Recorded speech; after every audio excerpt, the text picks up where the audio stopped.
दूध, दही, छाछ, माखन, घी सब एक ही कुल के होकर भी हर एक की कीमत अलग अलग है, क्योंकि श्रेष्ठता जन्म से नहीं बल्कि अपने कर्म, अपनी कला और अपने गुणों से प्राप्त होती है। ले चल अपने साथ मुझे तू, ये दुनिया ना मेरी है, बना जिस्म तो मिट्टी का मगर ये तेरी है, तेरे बिना कोई नहीं जिंदगी, हर एक सांस अधूरी है, अब तो आजा मेरे कान्हा, मिलना तेरा जरूरी है, तू मुझसे तो दूर नहीं है, मेरी ही मजबूरी है, मेरी मेरी मिटा दे कान्हा, फिर तेरी ही तेरी है। नानक कहते हैं उपाय एक ही है कि उसके हुक्म और उसकी मर्जी के अनुसार सब उस पर छोड़ दो, जैसा वह जिलाए जियो, जैसा वह कराए करो, जहां वह ले जाए जाओ, उसका हुक्म तुम्हारी एकमात्र साधना हो जाए।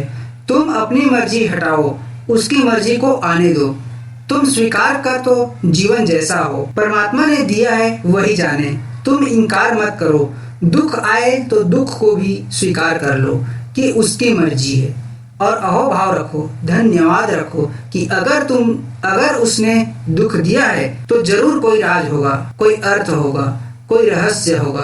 तुम शिकायत मत करो, तुम धन्यवाद से ही भरे रहो, वह तुम्हें जैसा रखे, गरीब तो गरीब, अमीर तो अमीर, सुख में तो सुख में, दुख में तो दुख में, एक बात तुम्हारे भीतर सतत बनी रहे कि मैं राजी हूँ, तेरा हुक्म मेरा जीवन है। कुछ इंसान बड़े अजीब होते हैं, दुखी इंसान के दुख बांटने की जगह ज्ञान बांट जाते हैं। मृत्यु सामने खड़ी हो तो बुद्ध के अतिरिक्त और कोई मार्ग भी तो नहीं है। मृत्यु ना होती तो शायद कोई बुद्धों के चरणों में जाता ही नहीं। मृत्यु ना होती तो मंदिर नहीं होते, मस्जिद ना होती, गुरुद्वारे ना होते।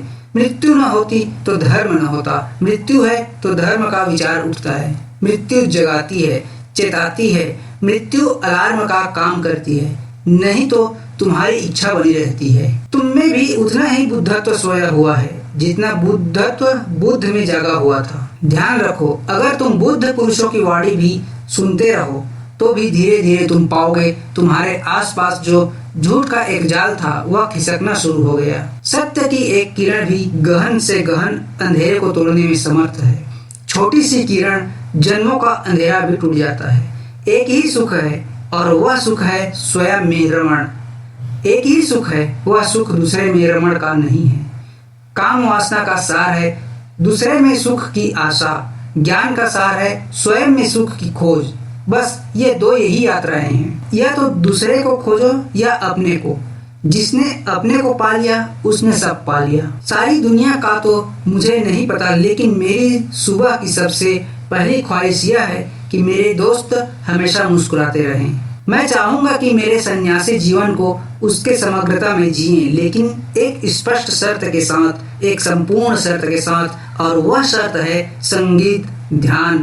पहले ध्यान में गहरे जाओ ताकि तुम अपने अचेतन को सभी विषैले बीजों से मुक्त कर सको, कि ऐसा कुछ भी न बचे जो भ्रष्ट हो सकता हो, और तुम्हारे अंदर ऐसा कुछ भी न रह जाए जिसे शक्ति उभार सकती हो। और तब फिर जो भी करने जैसा लगे करो। आशीर्वाद मिलते हैं, मांगे नहीं जा सकते। आशीर्वाद पाने की पात्रता चाहिए, मांगने से उनका कोई संबंध नहीं है।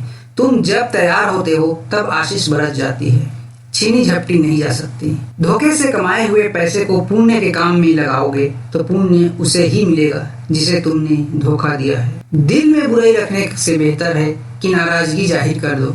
जहाँ दूसरों को समझाना कठिन हो वहाँ खुद को ही समझा लेना बेहतर है। अहंकार की वजह से हम कितने रिश्तों से दूर हो जाते हैं। कोशिश करके देखिए, जितना मुश्किल नहीं है किसी से माफी मांग लेना और किसी को माफ कर देना। किसी को ये खौफ कि खुदा देख न ले, किसी को ये आरजू कि खुदा देखता रहे। निभाते नहीं है लोग, वरना इंसानियत से बड़ा रिश्ता कौन सा है आजकल। यदि हम अपने जीवन को भरपूर जी रहे हैं तो हमें कभी भी समय की कमी शिकायत नहीं रहती, और न कभी समय की कमी आड़े आती है। तुम्हारा मन बस एक बुलबुले की दीवार है, भीतर तुम्हारा शून्य है, बाहर मेरा शून्य। यह मात्र एक बुलबुला है, छेद दो और विदा हो जाएगा। अच्छे व्यक्ति को समझने के लिए अच्छा हृदय चाहिए, न कि अच्छा दिमाग, क्योंकि दिमाग सदा तर्क सोचता है और हृदय सदा प्रेम भाव सोचता है। कोई भी नहीं जानता कि हम इस जीवन की सफर में एक दूसरे से क्यों मिलते हैं। सबके साथ रक्त संबंधित नहीं हो सकते, परंतु ईश्वर हमें कुछ लोगों के साथ मिलाकर अद्भुत रिश्तों में बांध देता है। हमें उन रिश्तों को हमेशा संजो के रखना चाहिए। इंसान का शरीर सुंदर हो या ना हो, पर जुबान से निकले शब्दों को जरूर सुंदर होना चाहिए, क्योंकि लोग चेहरे को भूल जाते हैं पर शब्दों को नहीं। सदगुरु की परिभाषा मैं करता हूँ, जो तुम्हें एक दिन संसार से छुड़ाए और फिर एक दिन अपने से भी छुड़ा दे, तभी तो तुम परमात्मा तक पहुँच पाओगे। नहीं तो संसार से छूटे फिर गुरु से बंध गए। सूरज जैसा हम साधारण सोचते हैं, ऐसा कोई निष्क्रिय अणि का गोला नहीं है, वरना अत्यंत सक्रिय और जीवंत अग्नि संगठन है। और प्रतिफल सूरज की तरंगों में रूपांतरण होते रहते हैं, और सूरज की तरंगों का जरा सा रूपांतरण भी पृथ्वी के प्राणों को कंपित करता है। इस पृथ्वी पर कुछ भी ऐसा घटित नहीं होता जो सूरज पर घटित हुए बिना घटित हो जाता है। क्रोधी हो तो क्रोध के तथ्य को जाने। दान तो तभी संभव है जब लोभ मिट जाए। लोभ के रहते दान कैसे संभव है? ब्रह्मचर्य तो तभी संभव है जब वासना खो जाए। वासना के रहते ब्रह्मचर्य कैसे संभव है? ध्यान तो तभी संभव है जब मन चला जाए। मन के रहते ध्यान कैसे संभव है? अगर मन के रहते ध्यान करोगे तो मन से ही ध्यान करोगे। मन का ध्यान कैसे ध्यान होगा? मन का अभाव ध्यान है। आनंद यह बाहरी वस्तुओं पर निर्भर नहीं करता, यह भीतर से ही आता है। आनंद यह हमारे आत्म स्वभाव का सच्चित स्वरूप परिणाम है। आनंद यह आत्मा की अंतः प्रकृति है। हौसले के तरकश में कोशिश का वो तीर जिंदा रखो। हार जाओ चाहे जिंदगी में सब कुछ, मगर फिर से जीतने की उम्मीद जिंदा रखो। परमात्मा तो तुम्हें मिल जाएगा, बस तुम जीवित हो जाओ, आत्मवान हो जाओ, फिर तुम्हें कौन रोक सकेगा? फिर यह सारा आकाश तुम्हारा है। समंदर खारा है तो खारा ही रहने दो, उसमें शक्कर मिलाने की कोशिश मत करो, नुकसान तुम्हारा होगा।